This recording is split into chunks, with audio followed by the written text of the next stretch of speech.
Metro ದರ ಏರಿಕೆಗೆ ತಾತ್ಕಾಲಿಕ ಬ್ರೇಕ್ ವಿಚಾರಕ್ಕೆ ಸಂಬಂಧಪಟ್ಟಂತೆ ಇಂದು ಡಿಸಿಎಂ ಡಿಕೆ ಶಿವಕುಮಾರ್ ಸುದ್ದಿಗೋಷ್ಠಿಯನ್ನು ನಡೆಸಿ ಮಾತನಾಡಿದ್ದಾರೆ.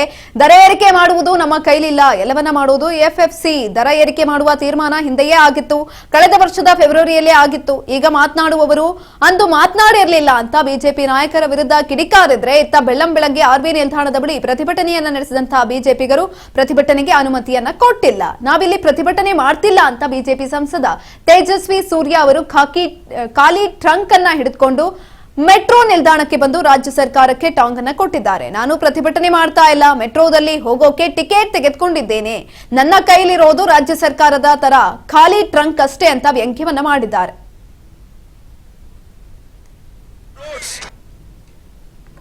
ಮೊದಲನೇದಾಗಿ ಬೆಂಗಳೂರು ಜನರ ಹೋರಾಟದ ಪ್ರತಿಫಲವಾಗಿ ರಾಜ್ಯ ಸರ್ಕಾರ ಏನು ಮೆಟ್ರೋ ದರವನ್ನ ಎರಡನೇ ಬಾರಿ ಏರಿಸಬೇಕು ಅಂತ, ಗಾಯದ ಮೇಲೆ ಬರೆ ಹಾಕಬೇಕು ಅನ್ನುವಂತ ಯೋಜನೆ ಹೊರಟಿದ್ರು. ಅದನ್ನ ನಿನ್ನೆ ಕೇಂದ್ರ ಸರ್ಕಾರದ ಒತ್ತಾಯದ ಮೇಲೆ ಅದನ್ನು ನಿಲ್ಲಿಸಲಾಗಿದೆ.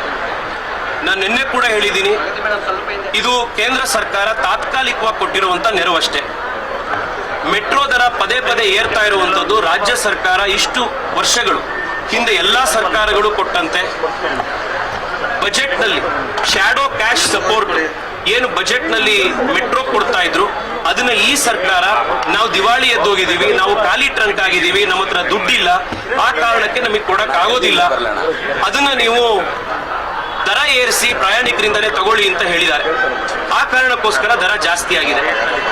ಬೆಂಗಳೂರಿನಲ್ಲಿ ಮೆಟ್ರೋ ದರ ಕಡಿಮೆ ಆಗಬೇಕು ಅಂತಂದ್ರೆ ರಾಜ್ಯ ಸರ್ಕಾರ, ಹಿಂದೆ ಸರ್ಕಾರಗಳು ಯಾವ ರೀತಿ ಬಜೆಟ್ ನಲ್ಲಿ ಶ್ಯಾಡೋ ಕ್ಯಾಶ್ ಸಪೋರ್ಟ್ ಮೆಟ್ರೋ ಕೊಡ್ತಾ ಇತ್ತು, ಅದನ್ನ ಮತ್ತೆ ಮುಂದುವರಿಸಬೇಕು. ಮಾನ್ಯ ಮುಖ್ಯಮಂತ್ರಿಗಳು ರಾಜ್ಯ ಸರ್ಕಾರ ಫೇರ್ ಫಿಕ್ಸೇಷನ್ ಕಮಿಟಿ ಎದುರುಗಡೆ ನಮ್ಮ ಹತ್ರ ಆರ್ಥಿಕ ಸ್ಥಿತಿ ಇವತ್ತು ಬಹಳ ಕಷ್ಟದಲ್ಲಿದ್ದೀವಿ, ನಮಗೆ ಇದನ್ನು ಕಂಟಿನ್ಯೂ ಮಾಡೋಕ್ಕಾಗಲ್ಲ ಅಂತ ಹೇಳಿದ್ದಾರೆ. ಇದು ಬಹಳ ಚಿಂತೆಗೀಡುವಂತ ಒಂದು ವಿಷಯ. Yesterday they have issued a letter. Our Mr. Jaydeep from Central Director BMRC to the Managing Director. So you please, it has been decided that annual fare revision should be discussed in the company board meeting scheduled on 9/26. Before it is implementation, till such time it is requested that the FFC recommendation for annual fare should be kept on hold. But today meeting was not been conducted. They have postponed it. Then what should I do? You want to tell me? They asked me to implement it. Till such time it is requested FFC to recommendation. ಕಳ್ಳ police ಯಾವ ರೀತಿ ನಡೀತಾ ಇದೆ ನೋಡಿ, ಅವರೇ ಹೇಳ್ತಾರೆ ನಿಲ್ಸು ಅಂತ. ಎಲ್ಲಿವರೆಗೂ ನಿಲ್ಸು ಅಂತ? ಬೋರ್ಡ್ ಮೀಟಿಂಗ್ ನಡೆಯೋವರೆಗೂ ನಿಲ್ಸು ಅಂತ. ಬೋರ್ಡ್ ಮೀಟಿಂಗ್ ಯಾವತ್ತು? ಇವತ್ತು ನಡಿಬೇಕಾಯ್ತು, ಇವತ್ತು ಅದನ್ನ ಪೋಸ್ಟ್ಪೋನ್ ಮಾಡಿದ್ದಾರೆ.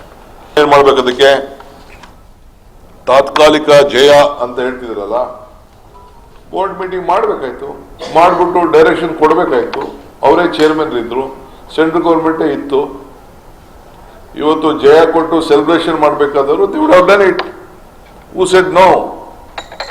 But now, but still in the interest of Karnataka passengers, Bangalore passengers, we strongly look out a way.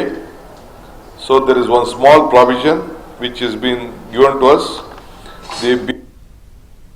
Metro ದರ ನಿಗದಿ ಮಾಡೋರು ಯಾರು? ನಾನು ಚೇರ್ಮನ್. ಚೇರ್ಮನ್ ಯಾರು? ಕೇಂದ್ರ ಸರ್ಕಾರದಿಂದ ನೇಮಕ ಆಗಿರ್ತಕ್ಕಂಥವ್ರು ಚೇರ್ಮನ್ ಆಗಿರ್ತಾರೆ, ಅವರು ಮಾಡೋದು. ಅವರು ಮಾಡ್ತಾರೆ. ಈಗ ಯಾರವನು MP ತೇಜಸ್ವಿ ಸೂರ್ಯ, ಅವನು ಬೇಡದಂತ ಹೇಳಿದ್ದಾನೆ. ಗೊತ್ತಿಲ್ಲ ನನಗೆ, ಇನ್ನೂ ನಾವು ಅನೌನ್ಸ್ ಮಾಡಿರಲಿಲ್ಲ. ಏನು ಮಾಡಿ ಗೊತ್ತಿಲ್ಲ ನನಗೆ. ನಾನೆಂತ ಹೇಳಿದ್ದೀನಿ? ನಾನಂತೂ ಮೆಟ್ರೋ ದರ ಏರಿಸಿ ಅಂತ ಹೇಳಿರಲಿಲ್ಲ. ಮೆಟ್ರೋ ದರ ನಿಗದಿ ಮಾಡೋರು ಯಾರು? ನಾನು ಚೇರ್ಮನ್. ಚೇರ್ಮನ್ ಯಾರು? ಕೇಂದ್ರ ಸರ್ಕಾರ. ಬಹುಶಃ ಬಜೆಟ್ ನಲ್ಲಿ ಕರ್ನಾಟಕಕ್ಕೆ ಅವರ ಕೊಡುಗೆ ಏನು ಅನ್ನೋದನ್ನ ಹೇಳ್ಬೇಕೆ ಹೊರತು ಅನಾವಶ್ಯಕವಾದಂತಹ ವಿಚಾರಗಳನ್ನ ಮೆಟ್ರೋ ದರ ಸಂಬಂಧಪಟ್ಟಿದ್ದು ಇವ್ರು ಸಂಬಂಧಪಟ್ಟಿದ್ದು ನಮ್ಗೆ ಸಂಬಂಧಪಟ್ಟಿದ್ದಲ್ಲ. ಅದು ಬೋರ್ಡ್ ಇದೆ, ಆ ಬೋರ್ಡ್ ತೀರ್ಮಾನ ಮಾಡಿ ಮೆಟ್ರೋ ದರ ಇಟ್ಕೊಂಡು ರಾಜಕಾರಣ ಮಾಡುವಂಥದ್ದು. ಕರ್ನಾಟಕಕ್ಕೆ ಬೇಕಾದಂತ ಅನುದಾನಗಳನ್ನ ಕರ್ನಾಟಕದ ರಾಜ್ಯದ ಕನ್ನಡಿಗರ ತೆರಿಗೆ ಹಣದ ಬಗ್ಗೆ ಆಗ್ತಾ ಇರತಕ್ಕಂತ ಅನ್ಯಾಯ, ನೀರಾವರಿ ಯೋಜನೆಗಳಿಗೆ ಸಿಗದೆ ಇರತಕ್ಕಂತ ಅನುದಾನ, ಸೊ ಕರ್ನಾಟಕಕ್ಕೆ ಮತ್ತು ಬೆಂಗಳೂರು ಜಿಲ್ಲೆ ಅಂತಾರಾಷ್ಟ್ರೀಯ ಮಟ್ಟದಲ್ಲಿ ಏನು ಪ್ರಖ್ಯಾತಿಯನ್ನ ಪಡೆದಿದೆ, ಅದಕ್ಕೆ ಬೇಕಾದ ಮೂಲಭೂತ ಸೌಕರ್ಯಗಳಿಗೆ ಏನ್ ಹಣ ಕೊಡ್ತೇವೆ ಅನ್ನೋದನ್ನ ಕೇಂದ್ರ ಸರ್ಕಾರಕ್ಕೆ ಏನೇನು ಬೇಡಿಕೆಗಳನ್ನ ಇಟ್ರು, ಏನೇನು ಯಶಸ್ಸಾಗಿದ್ದಾರೆ ಅದನ್ನ ಹೇಳ್ಬೇಕೆ ಹೊರತು ಬೇರೆ ರಾಜಕಾರಣ ಮಾಡಬೇಕು ಅಂತಂದ್ರೆ ನಾನು ದಿನ ಬೆಳಗ್ಗೆ ಎದ್ರೆ ಹೇಳ್ಬೋದು 90 ರೂಪಾಯಿ 70 ರೂಪಾಯಿ ಇದಾಗೋಗಿದೆ, ಬೆಲೆ ಏರಿಕೆ ಜಾಸ್ತಿ ಆಗಿದೆ, ಈಗ ರೈತರ ಗೊಬ್ಬರ ಜಾಸ್ತಿ ಆಯ್ತು, ನಮ್ಮ ಫೀಡ್ಸ್ ಜಾಸ್ತಿ ಆಯ್ತು ಅದ್ರಲ್ಲಿ. ಇದಕ್ಕೆಲ್ಲ ಕಾರಣ ಏನು? ತೆರಿಗೆ ಯಾರು ಹಾಕ್ತಾ ಇದ್ದಾರೋ? ಕೇಂದ್ರ ಸರ್ಕಾರ ಆಗ್ತಾ ಇದೆ. ಸೊ ಹಾಗಾಗಿ